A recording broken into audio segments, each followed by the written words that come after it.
Hello and welcome to the pilot episode of the Hungry Burger Challenge, or whatever we're calling this. In this series, we talk about Yu-Gi-Oh cards and how flavorful they are, and we try to understand how the actual mechanics of the card work. In this specific episode, we're presenting each other with flavor. Today, I have Prawn Wizard with me. Hi, Prawn Wizard. I'm a good player.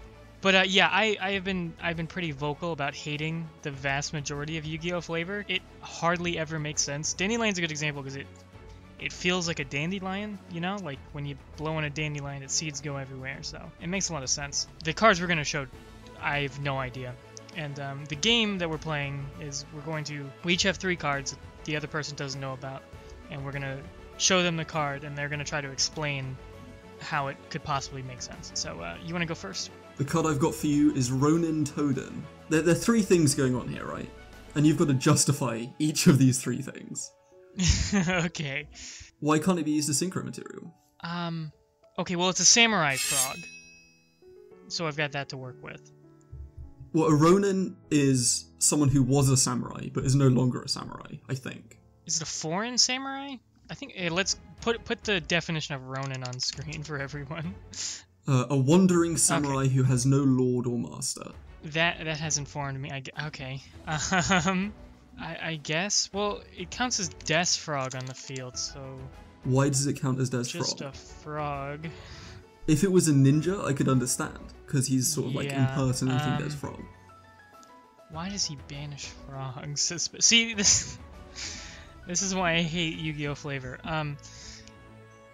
He kills other toads to gain oh god. Right. Surely they're already dead if they're in the graveyard. Oh man. Actually, wait, I've got something. You seem to be struggling, so I'll help you out. So a Ronin, I think it can be like a samurai in exile. And a synonym for exile is banish. So he's it banishes exiling frogs. Other frogs to regain his reputation or status or something? Maybe? Okay, I think Ronin Toaden is just unanimously a fail of a card. Take it out of your frog decks, it's not playable. What have you got for me, Prawny? Mine are a lot more of early Yu-Gi-Oh design cards that are totally... So my first one's going to be Kunoichi. I've never actually seen this card before until I was looking for cards. How is this spelled? Kunoichi. Kunoichi. I've never seen this card before. When control of this face-up card changes, its new controller discards 1 random card. I feel like it has to be a reference to something. Right, I'm gonna Google Kunoichi. A Kunoichi is a female ninja or practitioner of ninjutsu. So, a whole thing about ninja is that they need to, they sort of like sneak into buildings and shit. You can see in the art it's got their shuriken as well. So it's, when it changes control, that's like it's sneaking into your opponent's building, some sort of like double agent. That's like... So it's espionage, yeah. And then when it does this, it sabotages them by making them discard a card. Okay, I like that. That's actually pretty not as bad as I thought it was. Originally, it just seemed to me like this is just some random warrior card that they tacked a discard effect onto, but yeah, that works. Well, my next card is Card of Safe Return. When a monster is special summoned from your graveyard, you can draw 1 card. Okay, the art is a little odd to me. Now, the Japanese art is like the true art. And in the Japanese, it's got a naked guy. Yeah. Which I think is very important. Naked men are quite important to my life. I mean, this one is... The name at least seems like... Well, the art especially seems like you're drawing, like, cards from the things you're bringing back from grave. Like, you're gaining some sort of energy. Why do zombies, like, give you cards? Like, what? Why is there a naked guy? Well, because he's being reborn. Are the cards coming out of the naked guy? Have they got something to do with it? The naked guy's being reborn. Is he excreting cards? He's being reborn. And then the cards come from that? Why are they returning safely? Well, because they were dead, so now they're back, so now they're safe. The cards are from your deck. The cards are from your deck. They're the ones you're drawing. They're not the ones from your graveyard. Card of Safe Return is actually referencing the creature you're bringing back, not the cards you're drawing. Oh, the creature's returning safely. Okay. and then you're just being rewarded for fulfilling that condition. That is what the Right. card does, yeah. But that's not the flavour mean- of it. My proposal is that when the guy comes back from the graveyard, he's got you like a present, right? He's returned safely and he's like, Yeah. here's some cards. Oh man. Alright, you wanna you wanna move on to the next one? Okay, sure. Jurai Gumo. Is that with a J? Yeah. Oh, is this the J-I- spider? This is the spider, yep. Jorigumo, okay. I remember this from the TV show. When this card attacks, toss a coin. If it's wrong, you lose half your life points. Why is it tossing a coin? Why are you losing half your life points? Why is there no upside? I'm going to the Yu-Gi-Oh wiki, and I'm gonna find out if Jorigumo means anything. This card's name is derived from Joraigomu, a type of yokai, which is like a spirit. Yeah, demon. Okay, well, spiders sleep half the time, right? Most creatures sleep half the time. Sure. They do. Spiders need to sleep. And so there's Right. a 50% chance when he attacks that he's actually asleep. But the attack's not failing. You're just losing half your life points, and you still attack. Well, you've commanded him to attack, so he has to attack. Mm-hmm. But he's really pissed off with you, so he attacks you as well. So he's mad at you for waking him up. That's the best I've got. I really don't know. I'm not sure why chance is involved. I'm not sure why it's half your life points. Yeah. This is from a time when a monster with more than 1900 attack had to have like the worst downsides. Yeah, and the thing is, there's so much room for flavor with spiders too, you know? Like, there's... Well, there's a web. whole like spider series of like attacking defense position stuff. Yeah. This guy does not fulfill that. Alright, what's your third card? Okay. My last one is Gladiator Beast Garus. You chose archetype cards. Well, the first hard part is I don't know the flavor of any of the Gladiator beasts or why they... Well, I don't know it either. The first question is, why do they contact fuse? Why do they like... You have two of them, why do they like meld together? How does it happen?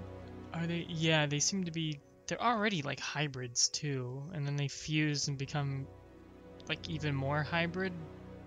Alright, gladiators in ancient Rome, I'm pretty sure, didn't actually sort of like combine their DNA. No, probably not. I'd have to check with a historian, but... And real life creatures don't tend to do that either. Why can they uncontact fuse? Why do they uncontact fuse? Are they not like truly fused together? Are they sort of like... Is it like if you have like two ferrets like in a big cloak? Yeah, I was thinking... The Gladiator Beast Garus is Bestiary at the top, This and it's just feels- Bestie's head. And then the bottom one is the other Glad Beast. It's like a pantomime horse.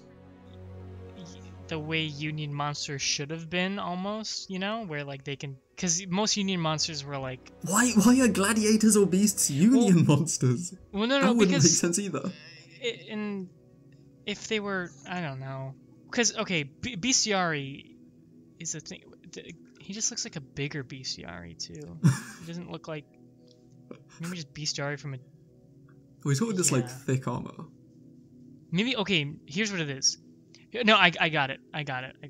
Okay, he's borrowing the armor from another gladiator beast. That's why they can do it. That's why it's a contact fuse. Right. Because you don't need polymerization. He just has to take his armor off and give it to the other guy. Oh, it's not actually like a fusion. He's just borrowing and that's the why they equipment can of someone else. uncontact fuse whenever they want to. Is because he just takes off the armor. Oh, gives he it just back. takes off the armor. There we go.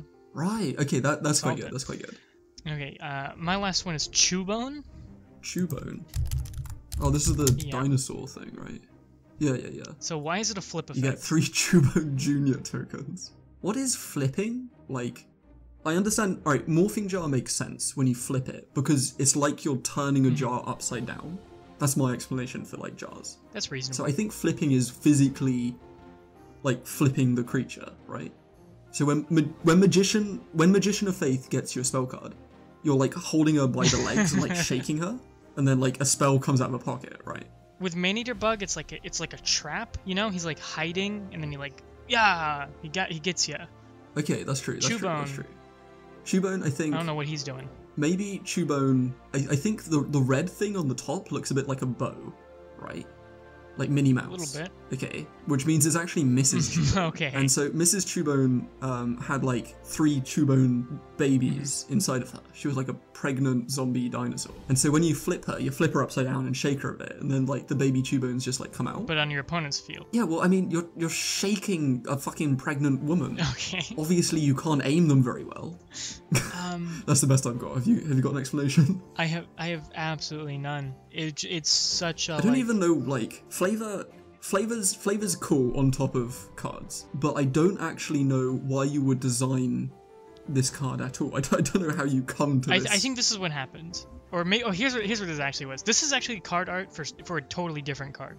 This was like for some zombie archetype or something. They got the art made. Okay. It came back and they didn't like it. But then they're like, well, we can't just not use it.